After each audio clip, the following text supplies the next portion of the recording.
میرے دو جملے آپ نے بھولنے نہیں. زندگی اللہ کا عطیہ ہے،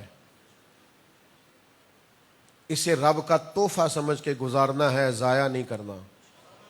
موت اللہ کا فیصلہ ہے، اس کے سامنے رب کی رضا سمجھ کے گردن جھکانی ہے، پریشان نہیں ہونا.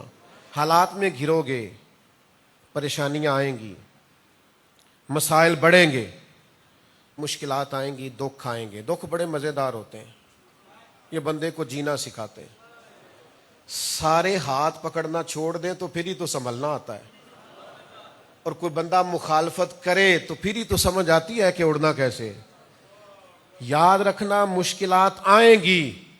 کبھی کبھی بندہ پورا مشکلات میں گھر جاتا ہے، ادھر ادھر نہیں دیکھنا، قرآن مجید کا پہلا پارہ دیکھنا ہے. حضرت موسیٰ اپنی قوم کو لے کے نکلے، پیچھے فرعون کی فوجیں تھیں، آگے دریا کی موجیں تھیں. کدھر جانا ہے، رستہ ہی کوئی نہیں. پیچھے فوجیں، آگے دریا کی موجیں. گر گئی قوم، ادھر بھی جائیں تو وہ بھی ماریں گے، ادھر بھی جائیں تو ڈوبیں گے. حضرت کلیم کے حضور عرض کی، حضور کرنا کیا ہے؟ فرمایا ہم کوئی لاوارث ہیں؟ اپنے رب سے رجوع کریں گے. اپنے رب سے رجوع کیا، پیچھے فوجیں تھیں، آگے موجیں تھیں. لیکن حضرت موسیٰ نے، یہ قرآن مجید موجود ہے، کھول کے دیکھیے گا. حضرت موسیٰ نے اللہ سے رجوع کیا، یا اللہ پیچھے تو بڑا ظالم آ رہا ہے، دریا میں رستہ بنا دے. انہوں نے ایک رستہ مانگا تھا، اللہ نے 12 رستے عطا فرما دیے. اللہ 12 رستے بنا دیتا ہے. اور وَأَغْرَقْنَا آلَ فِرْعَوْنَ، اللہ فرعون جیسوں کو غرق کر دیا کرتا ہے. لفظ دیکھو قرآن کے کیسے ہیں، وَأَغْرَقْنَا آلَ فِرْعَوْنَ. رب کہتا میں نے سارے فرعونی غرق کر دیے. اور ایسے ہی نہیں غرق کیے، موسیٰ اور جناب موسیٰ کی قوم کھڑی دیکھ رہی تھی. یہ اردو میں مزہ نہیں آئے گا، یہ ذرا مجھے کسی پنجابی کا لہجہ مستعار لینے دو. رب کریم نے فرمایا موسیٰ او پہ نہیں تیرے دشمن سارے، وہ دیکھو وہ پڑے ہوئے ہیں.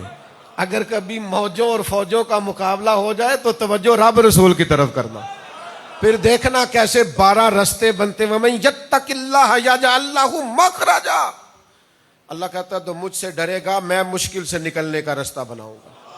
وَيَرْزُقْهُ مِنْ حَيْثُ لَا يَحْتَسِبُ، اور وہاں سے رزق دوں گا تم نے کبھی سوچا بھی نہیں ہوگا. اس لیے میرے بھائی مشکل تو آئے گی پر اس کا مزہ لینا ہے، گھبرانا. یہ ہے زندگی، اور موت کو اللہ کا فیصلہ سمجھنا ہے.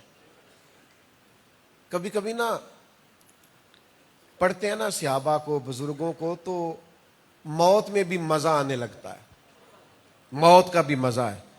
یہ بڑی میٹھی سی بات ہے. یہ دیکھو موت کو کیا سمجھتے ہیں اللہ والے. حضرت بلال کا آخری وقت ہے تو اہلیہ کہتی ہیں ہائے غم کا وقت. تو حضرت بلال کہنے لگے نہیں بھلی مانس، یہ تو خوشی کا وقت ہے. ہم نے کہا وہ کیسے؟ کہنے لگے قبر میں جاؤں گا تو مدینے والے سے ملوں گا. جان پاویں نہ جان میرے محبوبہ، میں لگیاں توڑ نبھیساں، رات تیرے وچ رول کے مرساں. رات تیرے، ادھر ادھر نہیں اسی رول دے، با رات تیرے وچ رول کے مرساں، تے قدم نہ پیچھا ہٹے ساں، شہر تیرے دے ٹکڑے منگ ساں، تیرے کتیاں دے قدم چومے ساں. سجنا جان امانت تیری، تو جدوں منگ سا میں پیش کرے ساں.